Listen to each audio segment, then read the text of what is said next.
Dear family, friends, and colleagues, my name is Richard Solomon, and this is Jackie Saunders, my life partner, and this is our sixth episode, part three, on enhancing human relations through the fourth R, how to engage another person into an extended conversation by sharing experiential information. Now, some people, have difficulty starting, maintaining, and creating an engaging conversation, particularly with someone that they don't know. Now, in previous episodes, we explained um, how two people who don't know each other so well can begin with sharing factual information like where you live and where you work and information about hobbies, for example.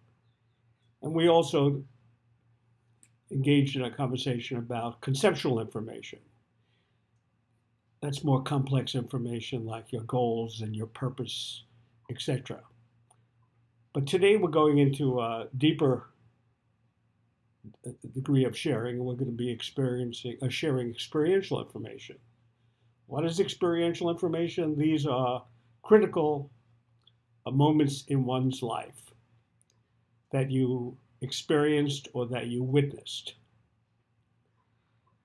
So now Jackie and I are going to begin a conversation in which we will both share some of those significant events in our life. So I'll look at Jackie and I'll say, Jackie, as you look at your life, I know you were a teacher. We discussed that earlier when we talked about factual information and conceptual information. Remember, we talked about doing words. It's a complex thought. But now we're talking about experiential information. So can you tell me something about how you knew you wanted to go into the helping profession and maybe even consider becoming a teacher? You could talk to the camera if you like. I was very lucky in primary grades, and I had a wonderful phys ed teacher, Mrs. Leipschitz, who happened to be friends with my parents and would come into my parents' store. And one spring, actually, she said, there's a nice activity that Jackie might like within walking distance from where you have your store in inner city Rochester. There is a place called the Baden Street Settlement, and they have a nursery school there. And Jackie might like to look into being a volunteer at that nursery school during the summer. So I went over there to the Baden Street Settlement and told them that I was interested in it. I was 12 years old, going into eighth grade at the time. And I spent most of my summer, 5 days a week from morning until afternoon, having a wonderful time working with the nursery school teachers, working with children 3, 4 years old. Whatever they wanted me to do, I read stories, I played games with them, helped them in the bathroom. They were just the little ones. Helped with snack time. I really loved being in that classroom, getting to read stories and seeing the children learn even during the summer. And I especially liked it because it was inner city. These are children who didn't have a lot of great experiences with their family as far as going on vacations and things like that. So I spent the whole summer there, got a thank you check for $10 at the time, Wow. which I did not want to spend, but my father said, no, you have to do that or they'll mess up their books. And the next summer, going into ninth grade, I wanted to do it again. And I got a friend of mine to come with me. We were having a wonderful time helping out at the nursery school. Unfortunately, it came to a dramatic end because that was the summer of 1964 when Rochester had the riots. And this settlement house was right in the midst of the riots. And after that time, was not allowed to go back there anymore. But that experience, that classroom experience, really made me feel that this is what I want to do with my life. I want to be teaching. I didn't know exactly what I wanted to teach at that time, but the experience of volunteering for that summer and then the half summer after that, um, that made me decide, yes, I wanted to teach. Okay, so now in the conversation, normally I would go and uh, briefly summarize what Jackie had said and ask a probing, non-judgmental question. So I'll just ask a quick question.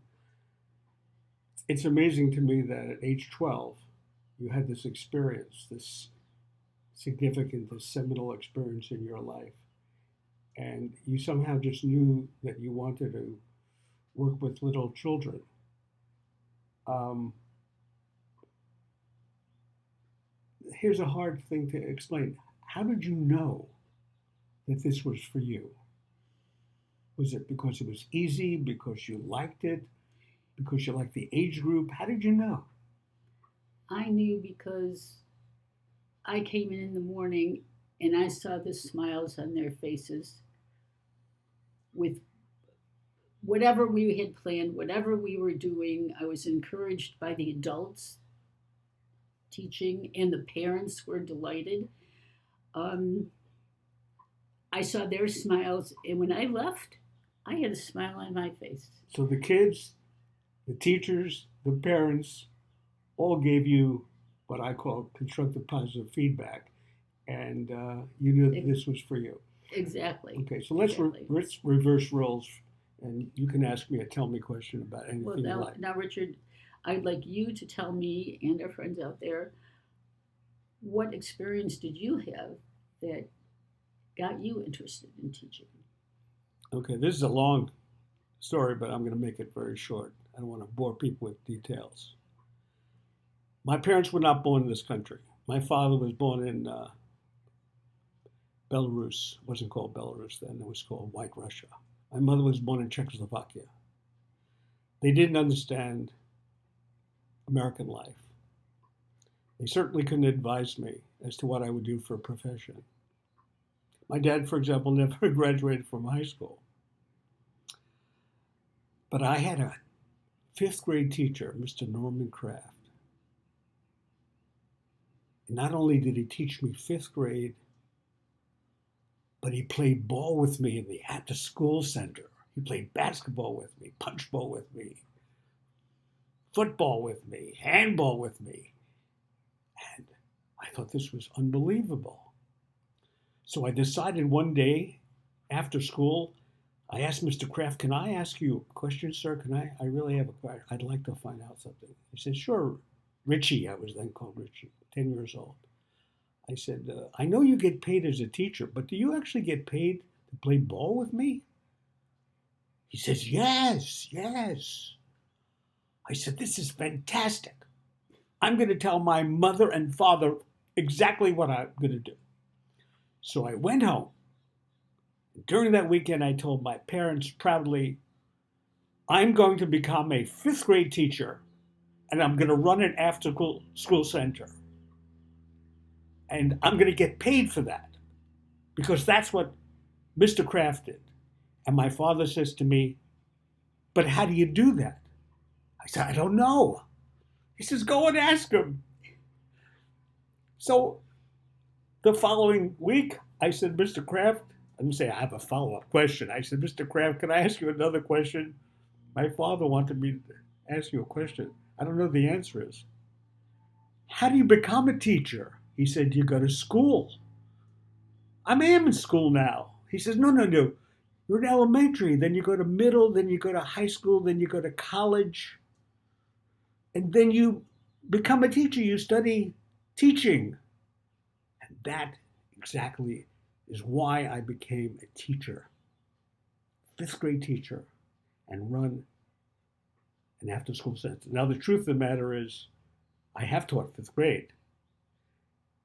But when I would teach, I would try to make it into a game. In fact, I used to take a ball. My students may remember this, and I'd throw the ball to different students, and they would catch the ball, and they would have the opportunity to talk about some subject that I was teaching.